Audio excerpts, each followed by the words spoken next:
atau seseorang dalam pelayanan saya. Itu tahun 80-an akhir saya tegas. Berjalan berapa waktu saya kaget.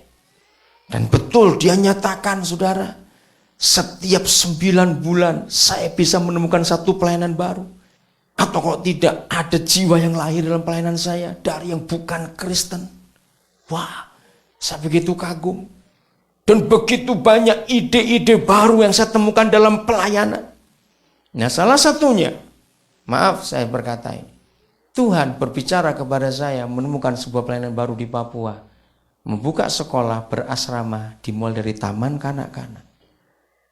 Dan ternyata sampai hari ini, saudara, belum ada orang yang bisa memikirkan itu. Anak TK diasramakan. Dan ternyata itu jawaban buat Papua. Kenapa saya bisa punya ide itu? Karena saya bergaul erat dengan Yesus. Dan dia bicara sesuatu. Dan lahir sesuatu. Ini salah satu contoh saja. Begitu pula jiwa-jiwa yang lahir dalam pelayanan. Saya begitu kagum. Begitu cepat. Nah, setelah saya berjalan, saya doa gini. Papa, boleh enggak? Saya bilang. Saya mau lebih cepat beranak daripada kelinci. Dia jawab juga. Dan saya bersyukur kepada dia. Saudara, maka itu ayo. Kalau kita mau ngerti soal seks yang kudus, dimulai dari ide kita yang benar tentang kebenaran ini. Yaitu seks itu mulainya dari Tuhan sendiri ternyata. Bukan dari manusia. Sedikit supaya kita ngerti. Nanti akan lebih dalam.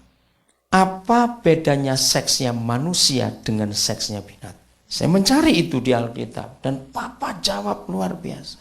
Ketika dia jawab, saya tersenyum. Saya bilang, Papa ini hebat. Binatang itu berhubungan seks hanya untuk beranak. Bayangkan kalau Tuhan salah mikir, manusia dibuat kayak begitu, beranak terus kita ini, saudara. Maaf, jangan marah. Ini bedanya. Lalu apa? Saya mulai menemukan, tapi saya belum berani mengajarkan karena saya harus ketemu dulu. Ada orang yang menulis atau apa. Sampai satu hari, tahun 89, saya ada di Pasadena, saya menemukan sebuah buku, Amazing Human Body. Saya lupa siapa pengarangnya.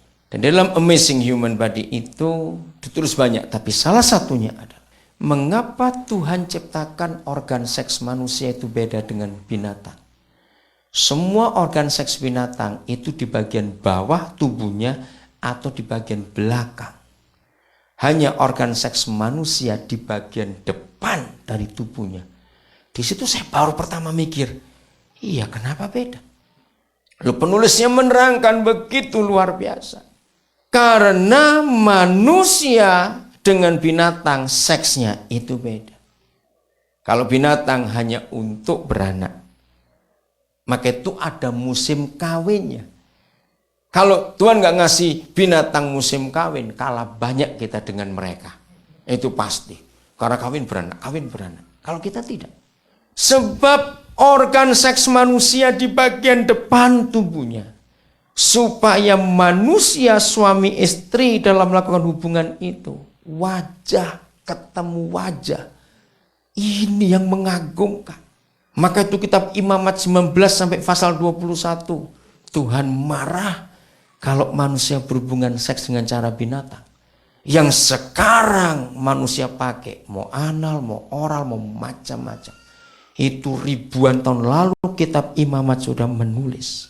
Sebelum ada orang-orang lain menuliskan soal itu. Tuhan sudah bicara dulu ribuan tahun lalu pada zaman Musa. Jadi bagaimanapun juga. Manusia itu bukan binatang, dengar ini. Maka itu dalam nama Yesus. Kalau ada suami istri menggunakan cara binatang itu, bertobatlah hari ini. Maaf.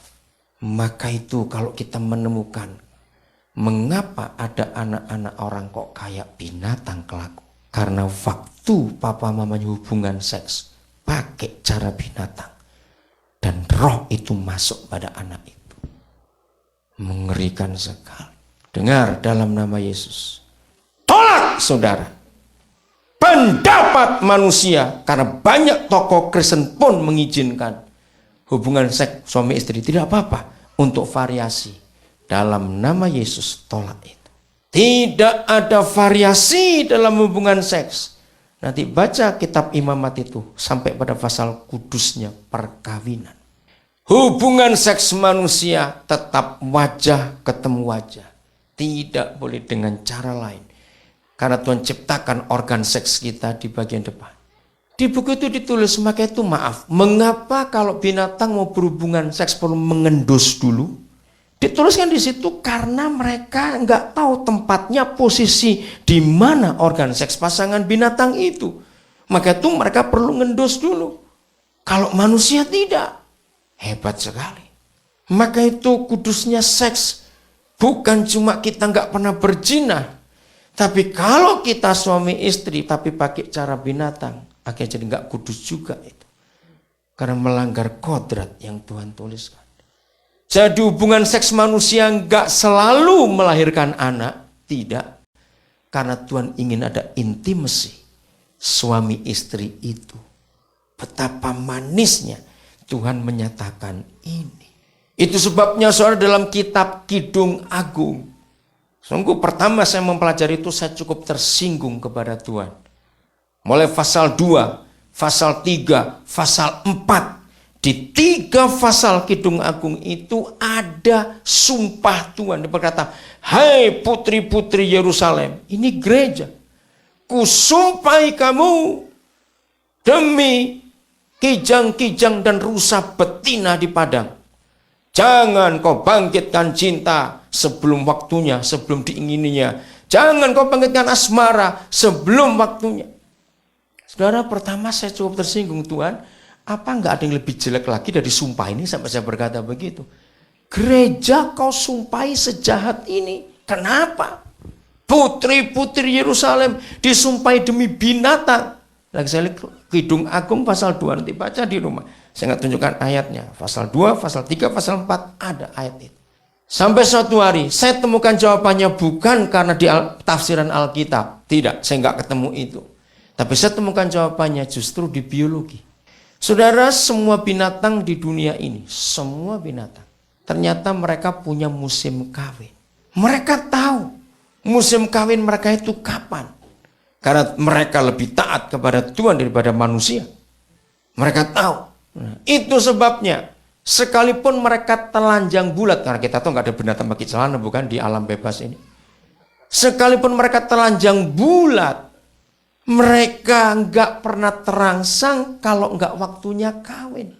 Jadi di situ Tuhan marah kepada kita. Kita ini celanaan masih kurang ajar juga. Itu arti ayat itu. Ya ampun. Betapa malunya kita. Sampai Tuhan tegur seperti itu. Maka itu kita harus tahu diri. Dengan firman itu, maka kita akan belajar. Ternyata seks itu sangat tergantung diri kita. Seks tidak tergantung tetangga kita atau orang lain. Kitalah yang berhak kapan membangkitkan dia dan kapan mendiamkan dia. Katakan amin. Kita yang punya hak.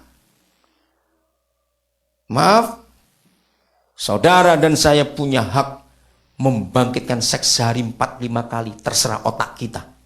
Betul nggak saya katakan paling jelek ini? Itu terserah otak kita. Tapi kita pun bisa mendiamkan seks sampai berbulan-bulan. Kalau kita bisa menguasai pikiran kita. Iya atau tidak? Coba jawab. Maka itu, seks sangat tergantung dengan diri kita, bukan orang lain. Bagaimana cara kita membawa pikiran kita? Dan masing-masing kita tahu kelemahan kita. Maka itu kalau masing-masing kita tahu kelemahan kita, di bagian mana? Ya di daerah kita lemah itu kita hindari. Supaya kita tetap kudus. Masih tentang Kidung Agung. Arti yang kedua. Mengapa dia menyumpahi kita demi binatang. Saya kaget saudara. Di dunia ini walaupun binatang itu nggak pernah sekolah secara umum. Tapi mereka itu ngerti. Nggak mungkin ada babi birahi dengan anjing. Lalu kuda birahi dengan kebo. Betul nggak? Nggak mungkin ayam jatuh cinta dengan merpati. Ngerti? Nah, seharusnya manusia juga tahu diri.